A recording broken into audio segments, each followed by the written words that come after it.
తిరుపతి జిల్లా వాకాడు మండల పరిషత్ కార్యాలయం నందు ఎంపీడీఓ అన్నపూర్ణారావు ఆధ్వర్యంలో డిఎల్డీఓ వాణి మండలంలోని వాకాడు 1, 2 మరియు కల్లూరు, కొండాపురం, నెల్లిపూడి గ్రామ సచివాలయంలోని వీఆర్ఓలకు, పంచాయతీ కార్యదర్శులకు, డిజిటల్ అసిస్టెంట్లకు, ఏఎన్ఎంలకు పలు సర్వే నిర్వహణలో వెనుకంజలో వాకాడు మండలం ఉండడంతో సిబ్బందికి సమీక్ష నిర్వహించారు. అనంతరం ఆమె మీడియాతో మాట్లాడారు. ఈ కార్యక్రమంలో ఈఓపీఆర్డీ ఉమామహేశ్వరరావు, సచివాలయ సిబ్బంది, వీఆర్ఓలు, ఏఎన్ఎంలు, వెల్ఫేర్ అసిస్టెంట్ మరియు డిజిటల్ అసిస్టెంట్లు, ఇంజనీర్ అసిస్టెంట్లు తదితరులు పాల్గొన్నారు.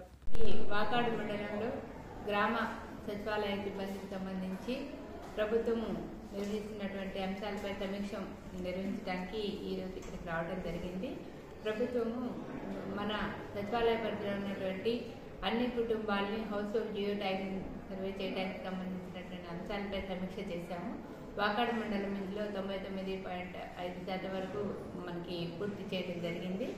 అలాగే మిస్సింగ్ సిటిజన్స్కి సంబంధించినటువంటి సర్వే ఒకటి జరుగుతుంది. అంటే ఎవరైతే మనకి ఎంప్లాయీస్ సిటిజన్స్ హౌస్ హోల్డ్లో ఇంకా వాళ్ళ యొక్క పేర్లు నమోదు కాలేదు, అలాంటి యొక్క పేర్లని మాకున్నటువంటి రికార్డుల ఆధారంగా, అంటే land records, anganwadi records, education records, SPDCL records, Aarogyasri records, ఈ ఆధారంగా వాళ్ళు యొక్క పేర్లు ఇక్కడైతే నమోదైనాయి, వాళ్ళు కుటుంబాల్లో నమోదు కాలేదు, అలాంటి వాళ్ళందరినీ కూడాను ఈరోజు మిస్సింగ్ సిటిజన్స్ కింద గుర్తించి ఇవ్వడం జరిగింది. వాళ్ళందరినీ కూడా నమోదు చేయడానికి సంబంధించి ఆయా డిపార్ట్మెంట్ల అధికారులందరితో కూడా సమీక్ష నిర్వహించి వాటిని రేపు సాయంత్రంలోగా కంప్లీట్ చేయాలని చెప్పేసి ఇవ్వడం జరిగింది. ఇంకొకటి ప్యాక్స్ సొసైటీ కింద మనకి సభ్యులందరినీ కూడా ఈకేవైసీ చేయడం కూడా ఒక టార్గెట్ ఇచ్చున్నాము. దీంట్లో ఇంకా మనకి 252 మంది అన్ని సచివాలయ పరిధిలో పెండింగ్ ఉంది. వాటిని అన్నింటినీ కూడా త్వరగా కంప్లీట్ చేయడానికి సంబంధించి ఆదేశాలు ఇవ్వడం జరిగింది.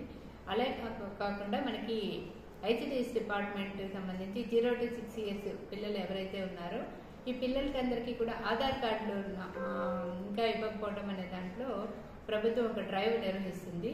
ఈ ఆధార్ కార్డులకు సంబంధించి కొంతమంది పిల్లలకి డేట్ ఆఫ్ బర్త్ సర్టిఫికెట్లు కూడా లేకుండా ఉన్నటువంటి వాళ్ళు ఉన్నారు. అలాగే కొంతమందికి డేట్ ఆఫ్ బర్త్ సర్టిఫికెట్ ఉన్నప్పటికీ కూడా ఆధారు లేనటువంటి పిల్లలు ఉన్నారు.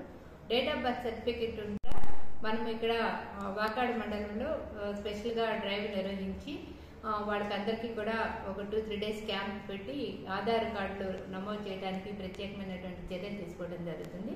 అలాగే ఎవరికైతే ఇంకా బర్త్ సర్టిఫికెట్లు లేవో అలాంటి వాళ్ళ యొక్క వివరాలన్నింటినీ కూడా నమోదు చేసుకొని మొదటగా వాళ్ళకి బిలో 1 year అయితే తహసీల్దార్ దగ్గర, అబోవ్ 1 year అయితే రెవెన్యూ డివిజనల్ ఆఫీసర్ గారి దగ్గర మనము సర్టిఫికెట్స్ కోసం అప్లై చేయించి వాళ్ళకి బర్త్ సర్టిఫికెట్లు ఇచ్చిన తర్వాతనే ఆధార్ కార్డు నమోదు చేయడానికి చర్యలు తీసుకుంటాము. ఈ విధంగా మండలంలో ఉన్నటువంటి అందరికీ కూడా ఆధార్ కార్డులు చేయించేదానికి ప్రత్యేకమైనటువంటి చర్యలు తీసుకోవడంలో భాగంగా ఈరోజు సిబ్బందికి ప్రత్యేకమైనటువంటి ఆదేశాలు ఇవ్వడం జరిగింది. ఈ విధంగా గ్రామ వార్డు సచివాలయ సిబ్బందికి సంబంధించి అన్ని అంశాల్లో కూడాను ఈరోజు సమీక్ష నిర్వహించడం జరిగింది. మరిన్ని అప్డేట్స్ కోసం మన HN9 టీవీ ఛానల్ని సబ్స్క్రైబ్ చేసుకోండి.